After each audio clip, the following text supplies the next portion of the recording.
তাহলে স্যার আমরা এখন 2 নাম্বার অঙ্কটা করব। 2 নাম্বার অঙ্কটায় সেম পিস্টনের একটা অঙ্ক স্যার, থিওরির ক্লাস, এবং 1 নাম্বার অঙ্কটা ভালো করে দেখতে হবে। এটাকে পিস্টন দেখা যাইতেছে।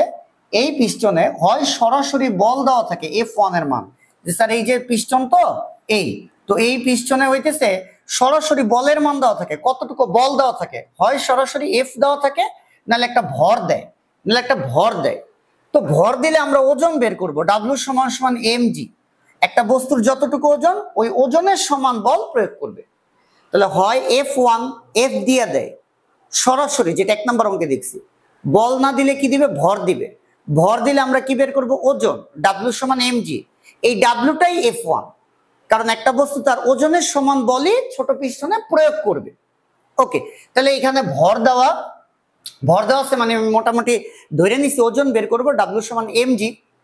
তো ওই ওজনের সমান বলই প্রয়োগ করবে, মানে F1 এর মানই হয়ে যাবে ওজন। এই বল প্রয়োগের ফলে প্রথম পিস্টন কতটুকু নিচে নামবে? 2 সেন্টিমিটার। এটার মান দেওয়া আছে, A1 এর মান দেওয়া আছে, ছোট পিস্টনের একটা ক্ষেত্রফল দেওয়া আছে, বড় পিস্টনের একটা ক্ষেত্রফল দেওয়া আছে। গতে জানতে চাইছে বড় পিস্টনের উপর কি পরিমাণ ঊর্ধ্বমুখী বল অনুভব হবে। স্যার এই যে বড় এই দিকে F1 হইলে এই দিকে উপরের দিকে একটা বল প্রয়োগ হয়, এই উপরের দিকের বলটাই হইতেছে আমার F2। এটাই বলছে বড় পিস্টনের উপর কি পরিমাণ ঊর্ধ্বমুখী বল অনুভব হবে, অর্থাৎ F2 এর মান চাইছে। তাহলে স্যার মানটা চাইছে কার? গয়ের আমরা অঙ্কটা যে করব, মানটা চাইছে কার? F2 এর মানটা কত, এটাই বের করতে বলছে। তো এই F2 বের করবো আমরা কোন সূত্র দিয়ে? এই যে স্যার এই অধ্যায়ের সবগুলো সূত্র লেখা আছে, 1 নাম্বার অঙ্কটা করানোর সময় সবগুলো সূত্র সম্পর্কে বলছিলাম। তাহলে দেখো A1 আর দেখলাম A2 দেওয়া আছে। F1 এই 100 কেজি থেকে F1 বের করা যাবে, কি পরিমাণ ঊর্ধ্বমুখী বল F2 বের করতে বলছে, এই সূত্র দিয়ে আমার অঙ্কটা করা যাবে।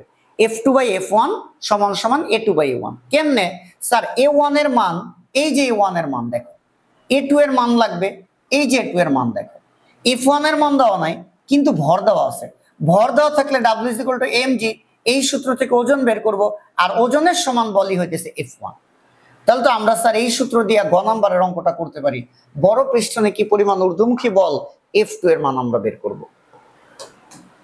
তাহলে আমরা সূত্র লিখি, F2/F1 সমান সমান A2/A1। তাহলে F2/F1 এর মান কত? স্যার F1 এর মান ডিরেক্টলি বলে নাই, একটা ভর দেওয়া আছে। তাহলে আমরা এই যে খালি রাখছি, ওজন বের করব। ওজনের সূত্র কি? mg। তাহলে W সমান সমান m ভর, আমার ভর লাগবে। ভর স্যার এই যে দেখো 100 কেজি দেওয়া, স্যার দেখছো ভর কত দেওয়া? 100 কেজি, ইন্টু জি এর মান তো জানি 9.8। তাহলে W সমান কত? 980, 100 × 9.8, 980 নিউটন। স্যার এই বস্তুর ওজনের সমান বলই প্রথম পিস্টনে প্রয়োগ করবে। তাহলে ওজন যেই কথা, F1 একই কথা। F1 এর মান 980 নিউটন, আর এই F1 এর জায়গায় আমি বসাবো 980। স্যার A2 এর মান কত? A2 দ্বিতীয় পিস্টনের ক্ষেত্রফল। স্যার এই যে A2 এর মান দেওয়া আছে 25, ওইটা মিটার স্কয়ার, যেহেতু আমরা মাথায় রাখি মিটার স্কয়ার মান দেওয়া। তো A1 প্রথম পিস্টনের ক্ষেত্রফল, এই যে A1 প্রথম পিস্টনের ক্ষেত্রফল দেওয়া 5 মিটার স্কয়ার। তাহলে আমরা 5 লিখলাম। তাহলে স্যার F2 কত? এটা কাটলে হইতেছে 5, তাহলে 5 × 980। তাহলে ফাইনালি F2 এর একটা মান আমরা পাইলাম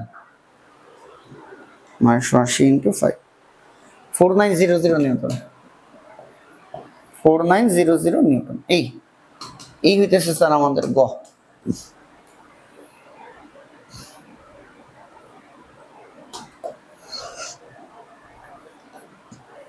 এখন আমরা ঘ করব। তো ঘতে কি বলছে স্যার? বড় পিস্টনটি 3 সেন্টিমিটার উপরে উঠাইতে পারবে কিনা। এই যে স্যার বড় পিস্টনটা 3 সেন্টিমিটার উপরে উঠাইতে পারবে কিনা, L2 বা H2 এর মান যে বের করতে বলছে।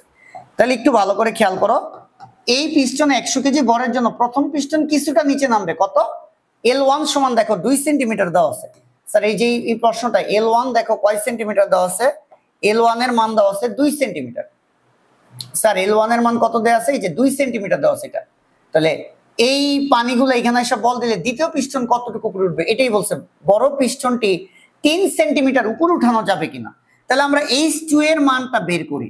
স্যার 1 নাম্বার অঙ্কটা করার সময় বলছিলাম H2 বের করার জন্য আমার হাতে দুইটা অপশন, এই যে একটা সূত্র, এই যে একটা সূত্র, অর্থাৎ F1H1 সমান F2H2।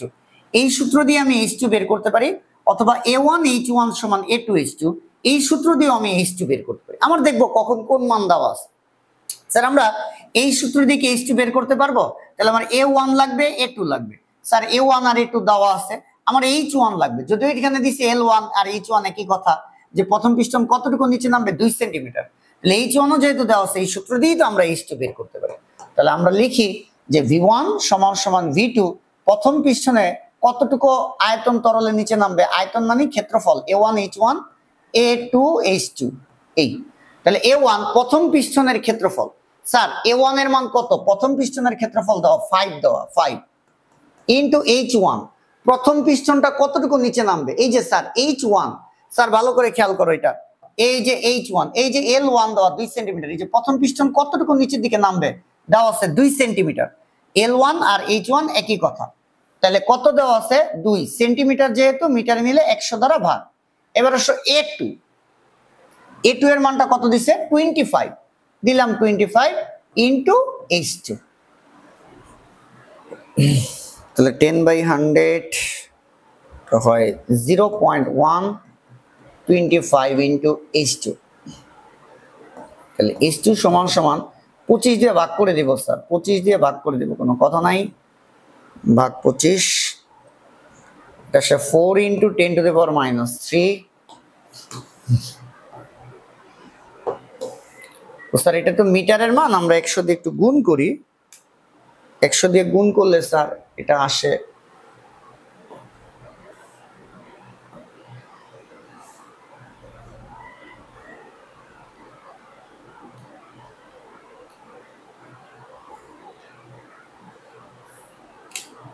আমরা যদি 1000 দিয়ে, স্যার ভালো করে খেয়াল করো, আমি কি করতেছি 4 ইনটু 10 টু দি পাওয়ার -3, এটার সাথে 100 দিয়ে গুণ করব, তাহলে আমরা সেন্টিমিটারে নিব, তাহলে আমরা সেন্টিমিটারে দিব।